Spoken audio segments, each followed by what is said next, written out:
në këtë edicion do të ndiqni.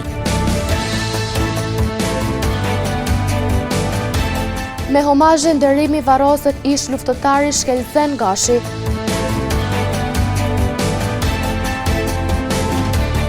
Në Gjakov diskutohet për të drejtat e pacientëve.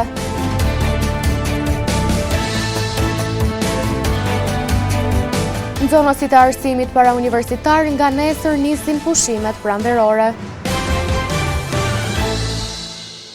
Përshëndetje, po fillojmë edicionin qendror të lajmeve këtu në televizionin Syri. Në varrezat e qytetit në Gjakov, sot i është dhënë lamtumira e fundit ish luftëtarit të ushtrisë çlirimtare të Kosovës, Shkelzen Gashit. Në nderim të kontributit të veprës së tij, qindra qytetar u bën pjesë e kortezhit mërtor, ndërkohë para ceremonisë së varrimit u mbajtën edhe homazhe nderimi. Sot ju dha lamtumira fundit ish luftëtarit të ushtrisë çlirimtare të Kosovës, Shkelzen Gashit. Qindra qytetar, familjar, bashkëluftëtar dhe miq mblodhen në varrezat e qytetit për ta përcjellë në banesën e fundit, duke nderuar kontributin dhe sakrificën e tij për liri. Para ceremonisë së varrimit u mbajtën homazhe, ku të pranishmit bën nderime dhe vendosën kurora lulesh pranë arkivolit të ndjerit. Në këtë ceremoni, fjalë rasti mbajtjes zëvendës ministri i mbrojtjes Gegëlleshi, i cili vlerësoi lart veprën dhe angazhimin e doktor Shkelzen Gashit. Shkelzeni ishte më shumë si një njeri. Ishte simbol i përkushtimit, i guximit, i dashurisë për atë dheun. Si atletari i devotshëm, mjek i luftës dhe luftëtar i guximshëm, ai qëndroi në ballë të detyrës në kohët më të vështira, duke shërbyer kombit me nder, dinitet dhe sakrificë të rrallë. Në ditën kur vendi kishte më shumti nevojë për bijtë e tij, Shkelzeni zgjodhi të qëndrojë në vijën e parë të frontit krah për krah me bashkëluftëtarë. Me fjalë kujtimi dhe nderimi për të ndjerin kishte edhe komandanti i brigadës 137 të Gjakova, Agron Kryeziu, i cili rikujtoi figurën e tij si luftëtar dhe bashkëluftëtar, duke cilësuar si shembull të përkushtimit dhe guximit. Si mjek ushtarak, ai ishte shpresa për të gjithë plagosurit, dora që shëronte dhe zemra që nuk dorëzoi kurrë. Ai nuk pyeste për rrezikun, sepse për të jeta e tjetrit ishte mbi gjithçka. Ceremonia fjalimeve u mbyll me një moment të jetë emocional, ku dy vajzat e të ndjerit mes lotësh ndan kujtime dhe shprehen krenarin për babain e tyre, duke kujtuar si figurë të fortë familjare dhe atletare. Na e ma qika të zemit, ajo shumë krenare për qëtë familjes e kina na, edhe na jena shumë krenare për to, edhe duhem shumë. Shkelzen Gashi ishte një ndër themeluesit e brigadës 137 Gjakova, ndërsa pas luftës vazhdoi kontributin e tij në trupat e mbrojtjes së Kosovës, më pas emigroi në Belgjik, ku jetonte bashkë me familjen.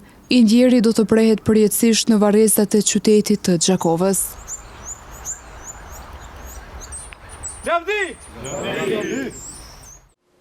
Lajmi trisht se Dom Kelmen Spaçi u nda nga jeta pikërisht në ditën e themelimit të meshtarisë, ka tronditur të gjithë ata që kanë njohur punën dhe kontributin e tij. Ai ishte meshtar prej 33 vitesh dhe një figurë e shquar dhe e vlerësuar nga populli shqiptar.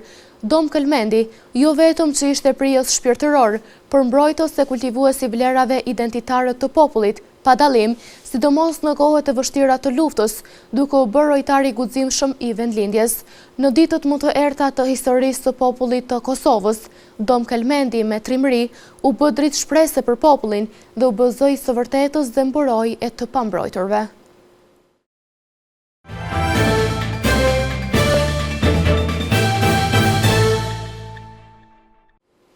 Pas ekzekutimit të pagës së 13 për punonjësit e sektorit publik në Kosovë, ka reaguar edhe Aleanca Kosovare e Biznesit në Kosovë. Ky institucion ka adresuar kërkesë te qeveria e Kosovës që të shpërblejë me të njëjtën pagë edhe punëtorët e sektorit privat, pasi sipas tyre edhe ata janë punëtorë të Kosovës, kontribues, tatim pagues, votues, konsumator dhe qytetar të këtij vendi. Ekzekutimi i pagës së 13 për punonjësit e sektorit publik ka ngjallur reagim nga Aleanca Kosovare e Biznesit, të cilët kanë kërkuar që të shpërblehen me të njëjtën pagë edhe punëtorët e sektorit privat, pasi sipas tyre edhe ata janë punëtorë të Kosovës, kontribues, tatim pagues, votues, konsumator dhe qytetar të këtij vendi. Argjend Fetahu nga Aleanca Kosovare e Biznesit për rrafshin e Dukagjinit është shprehur se sektori privat është shtyllë kryesore që ndihmon në ekonominë e vendit dhe këtë vendim e vlerësojnë si diskriminues. Ne si Aleancë Kosovare e Bizneseve kena vlerësuar mirë, po në aspektin e sektorit privat e kena qujtë si diskriminues. Sepse sektori privat, siç dihet, është shtyllë kryesore që zhvillon vendin edhe mon ekonominë e vendit. Dhe kjo është një diskriminim për sektorin privat, për punëtorët që janë punojnë në sektorin privat. Dhe kjo është një lloj selektimi i qeverisë të cilin e ka bërë. Dhe ne si Aleancë e Bizneseve bëjmë thirrje qeverisë Republikës Kosovës që të merr masa dhe të shtin në skemë dhe punëtorët e sektorit privat. Për arsye se ata janë kontribues këtij vendi, ta paguajnë taksa, janë qytetar, janë votues, janë gjithë sukur të sektorit publik. Tutje Fetahu shtoi se punonjësit e sektorit privat janë shumë dhe japin kontribut të madh, teksa i bëri thirrje qeverisë që ta rishikojnë edhe një herë vendimin. Ndërsa punëtorët e sektorit privat mund ta quajë që janë punëtorë shumë dhe japin kontribut shumë se sa punëtorët e sektorit publik. Nuk do t'i ndajmë këto, po si që ceka, do më thonë, bëjmë thirrje qeverisë që ta rishikojnë këto dhe të derë krahët e sektorit privat.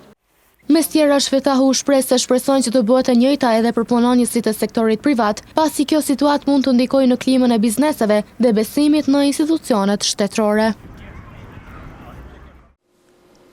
Të gjitha kompanit që nuk sanojnë gropat e shkaktuara gjatë punimeve infrastrukturore do të xhobiten nga Inspektoriati Komunal, kështu ka bërë të ditur drejtori Ervin Shabani. Ai gjithashtu tha se nuk do të ketë tolerancë për asnjë kompani apo individ.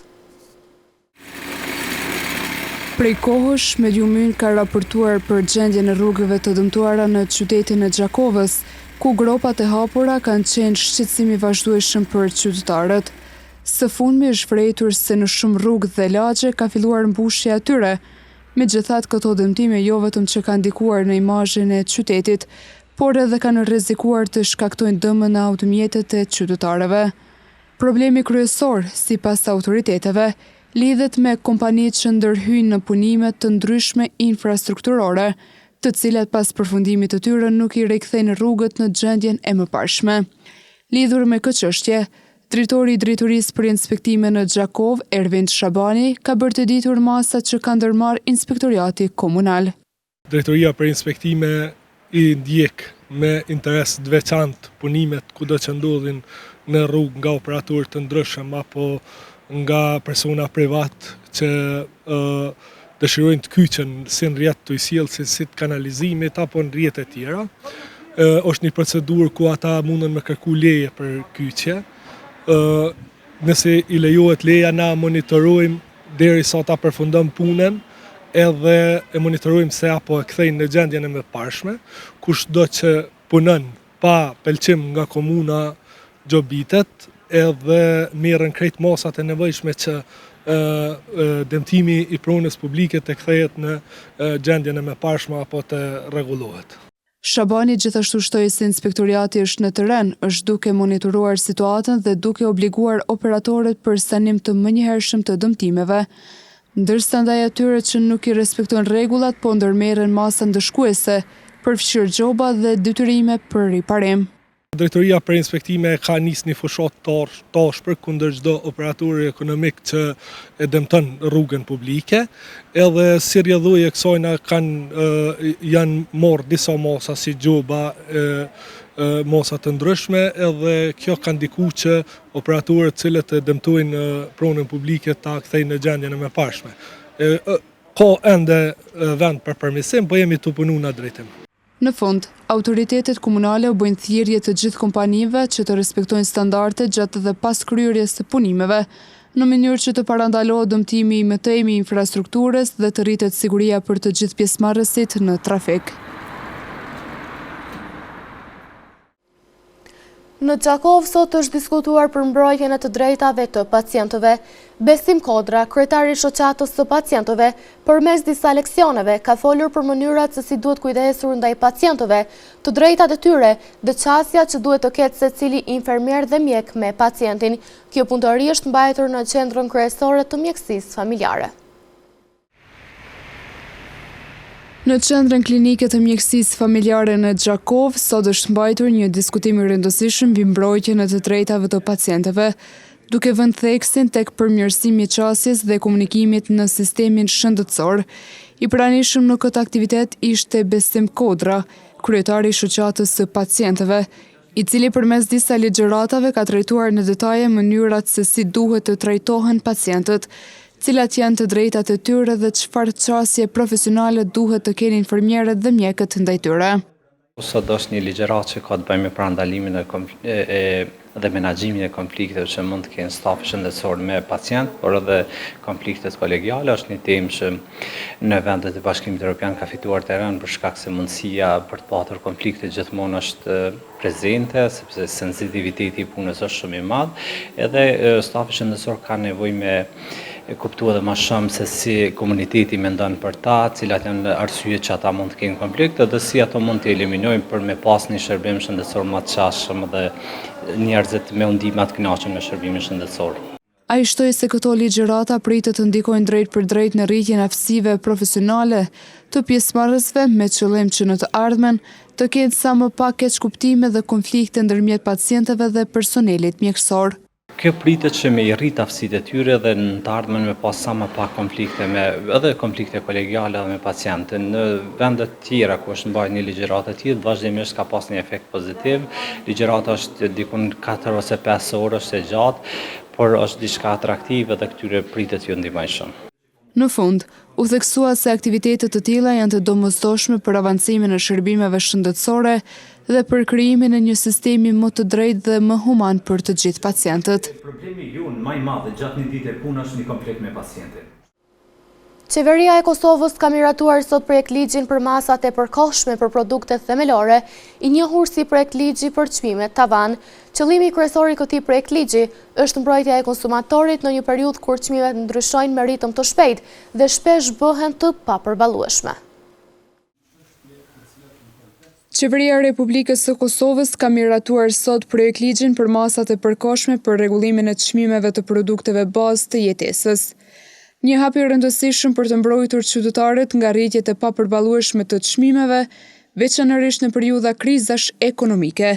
Ky projektligj parashikon ndërhyrje të përkohshme dhe zbatohen vetëm në raste të veçanta, duke u fokusuar tek produktet esenciale që ndikojnë drejt për drejt në jetesën e përditshme të qytetarëve. Ligji është hartuar duke reflektuar plotësisht vërejtjet e gjykatës kushtetuese dhe adreson papajtueshmëritë të konstatuara më parë me nenet 7, 10 dhe 119 të kushtetueses. Dy mekanizmat kryesor të ndërhyrjes që përcakton ky projektligj janë vendosja e marzhave tregtare për shitje me shumicë dhe pakicë, për të siguruar që tregtarët nuk do të aplikojnë çmime të papërballueshme, si dhe caktimi i çmimit maksimal të i lejuar për produktet bazë, duke mbrojtur konsumatorin nga rritja e çmimeve që mund të rrezikojnë buxhetin familjar. Një element i ri i këtij ligji është krijimi i një bordi të pavarur për masat e përkohshme të rregullimit të çmimeve.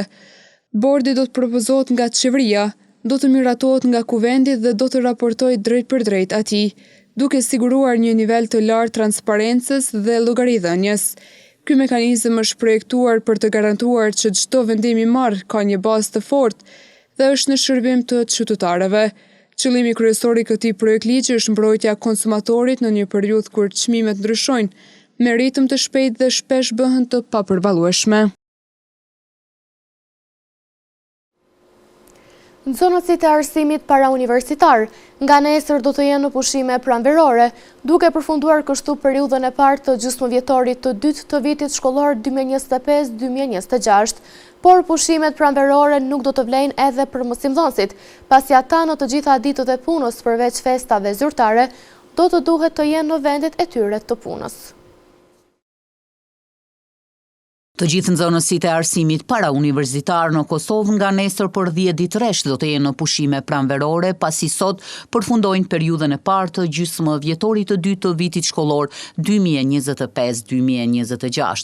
Nxënësit do të qëndrojnë në pushime pranverore deri me 13 prill, por këto pushime nuk vlejnë edhe për mësimdhënësit, pasi ata janë të detyruar që të gjitha ditët e punës të paraqiten në shkollë.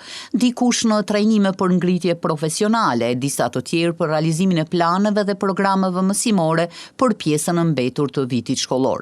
Gjithashtu gjatë këtyre ditëve, mësimdhënësit do të realizojnë edhe takimet me prindër dhe aktivet profesionale, si një mundësi e mirë për të diskutuar për ecurinë e gjithë procesit edukativo-arsimor.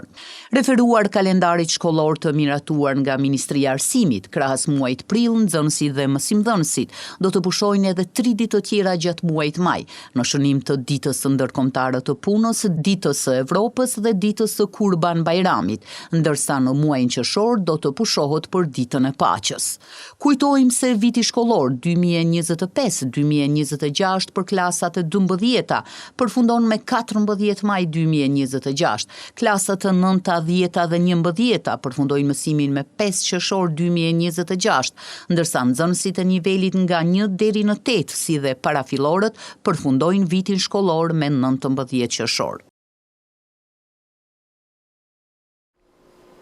Premiera, shpërblime dhe meet and greet këtë fundjavë presin filmdashësit në kino Hyrje Hana.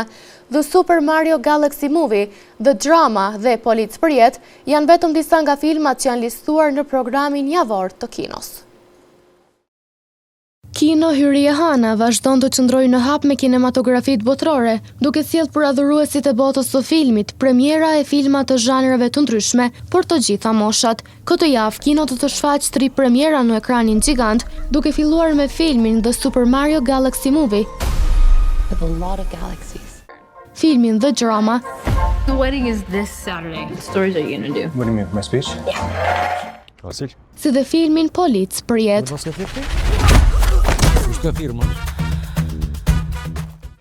Dita e premtë do të jetë me 2 super premiera, duke filluar me filmin The Super Mario Galaxy Movie në ora 18:30, ku fillimisht në orën 17:30 është organizuar event me maskota e dhurata për më të vegjëlit, dhe dita përmbyllet me filmin The Drama, i cili shfaqet premier duke filluar nga ora 20. Ndërkaq dita e shtunë do të ketë një repertuar të gjerë të filmave, ku në ora 13 shfaqet filmi The Super Mario Galaxy Movie, në ora 15 vazhdon filmi Scary Girl, në ora 17 shfaqet filmi Ready or Not 2 Here I Come, dhe dita përmbyllet me filmin The Drama në ora 20. Se i përket ditës së diel, kino ka rezervuar filma të mrekullueshëm për t'i shfaqur në ekran, ku në ora 13 shfaqet filmi Hoppers, ora 16 filmi The Super Mario Galaxy Movie, ora 18 filmi They Will Kill You, dhe dita përmbyllet me premierën e filmit Policë për jetë në ora 21, teksa në orën 20:30 është organizuar një meet and greet me kastën e aktorëve të filmit. Basketbolistët e vllazënimit përkundër mungesës së rezultateve të pritshme, vlerësojnë se do të arrimarin veten prapë dhe suksese do të adresohen në anën e tyre. Trajneri Dorant Hana thotë se pavarësisht vështirësive, ekziston besimi se me angazhim maksimal, klubi i basketbollit vllazënimi mund të sigurojë qëndrimin në elitën e basketbollit kosovar. Klubi i basketbollit po kalon një periudhë jo të lehtë në kampionat, ku rezultatet e fundit kanë ngritur pikpyetje rreth formës së ekipit dhe objektivave për këtë sezon. Humbjet e fundit kanë ndikuar në renditje, duke e bërë edhe më të rëndësishme çdo ndeshje të mbetur. Dorant Hana nga klubi i basketbollit vllazënimi ka folur për gjendjen aktuale të ekipit pas ndeshjeve të fundit. Do të më koni reflektim pas asaj ndeshje, realisht na do të më konë sinqert nuk kena marrë rezultatet që kena performu, përveç lojës mrena në fakt me Yllin edhe me Ravecin që nuk performun që duhet, ndeshën i kisha veçu me Trepqin edhe me Borën jashtë, kena performu mirë, por nuk kena marrë rezultatin e fitores. Tash përbësej ndesha me Prishtinë është vendimtare vikend dhe na duhet mund mbledh forcat dhe mi motivu lojtar që me tentu ndeshën e Prishtinës mi fitu. Po ashtu, Hana u ndal edhe tek objektivi kryesor i ekipit, që nënkupton mbijetesën në Super League. Janë edhe 2 ndeshje me Prishtinën edhe si mesafir dhe me Pejen si vendas. A ko gjosa që më qëndrum në Super League? Matematikisht po. Tash nëse na kryjmë detyrën tonë, fitojmë to 2 ndeshje, atëherë presim edhe rezultatet e ekipit të Ravecit me ekipet e Trepqës edhe Yllit, që është gjithçka në dorën tonë. Sipas tij, pavarësisht vështirësive, ekziston besimi se me angazhimin maksimal, Klubi basketbollit Vllaznimi mund të sigurojë qëndrimin në elitën e basketbollit kosovar. Në vazhdim të ndjekim parashikimin e motit për ditët në vijim.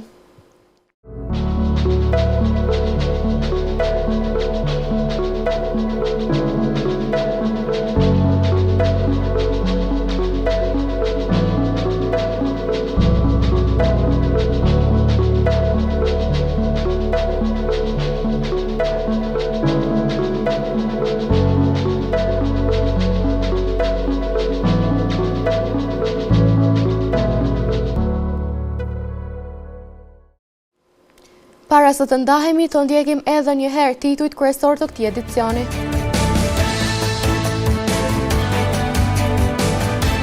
Me homazhe nderimi varroset ish luftëtari Shkelzen Gashi.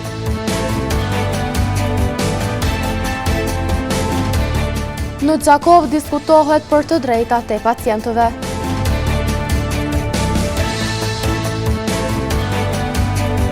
Në zonasit e arsimit para universitar nga nesër nisin pushimet pranverore. Këtu merr fund ky edicion qendror i lajmeve. Ju mund të vazhdoni të na ndjeshni në televizionin Syri, si dhe në rrjetet tona sociale. Mirupafshim.